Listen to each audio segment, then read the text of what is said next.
The Mughal emperor, with an almost insatiable passion for building, his court was one of great pomp and splendor, and his collection of jewels was probably the most magnificent in the world.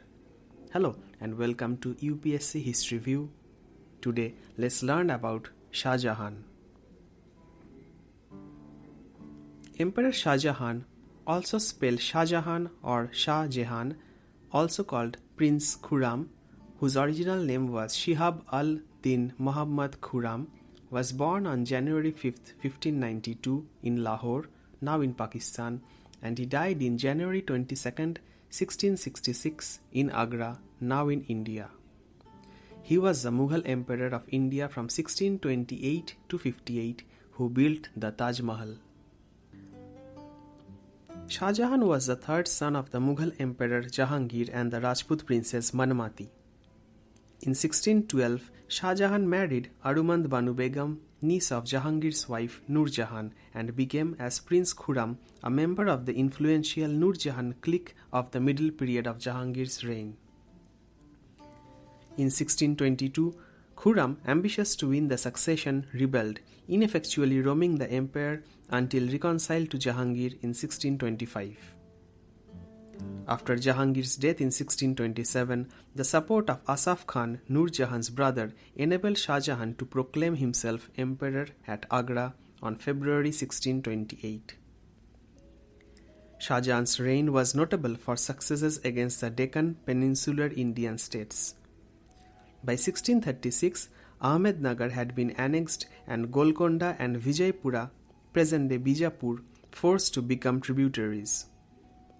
Mughal power was also temporarily extended in the northwest.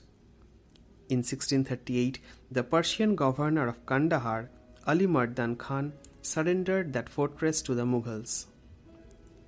In 1646, Mughal forces occupied Badakhshan and Balkh, but in 1647, Balkh was relinquished and attempts to reconquer it in 1649, 1652 and 1653 failed.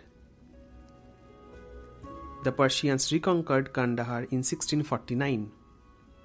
Shah Jahan transferred his capital from Agra to Delhi in 1648, creating the new city of Shahjahanabad there. Shah Jahan had an almost insatiable passion for building. At his first capital, Agra, he undertook the building of two great mosques, the Moti Masjid or Pearl Mosque and the Jami Masjid, the Great Mosque, as well as the superb mausoleum known as the Taj Mahal. The Taj Mahal is the masterpiece of his reign and was erected in memory of his favorite of his three queens, Mumtaz Mahal, who was the mother of Aurangzeb. At Delhi, Shah Jahan built a huge fortress palace complex called the Red Fort, as well as another Jami Masjid, which is among the finest mosques in India. Shah Jahan's reign was also a period of great literary activity, and the arts of painting and calligraphy were not neglected. His court was one of great pomp and splendor, and his collection of jewels was probably the most magnificent in the world. Indian writers have generally characterized Shah Jahan as the very ideal of a Muslim monarch. But though the splendor of the Mughal court reached its zenith under him, he also set in motion influences that finally led to the decline of the empire. His expeditions against Balkh and Badakhshan and his attempts to recover Kandahar brought the empire to the verge of bankruptcy. In religion, Shah Jahan was a more orthodox Muslim than Jahangir or his grandfather Akbar, but a less orthodox one than Aurangzeb. He proved a relatively tolerant ruler towards his Hindu subjects. In September 1657, Shah Jahan fell ill, precipitating a struggle for succession between his four sons, Dara Shikoh, Murad Bakhsh, Shah Shuja, and Aurangzeb.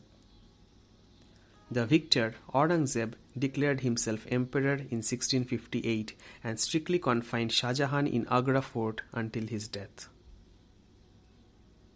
Thank you for listening to this discussion on Emperor Shah Jahan. For more such discussions, get the UPSC Practice app from the App Store.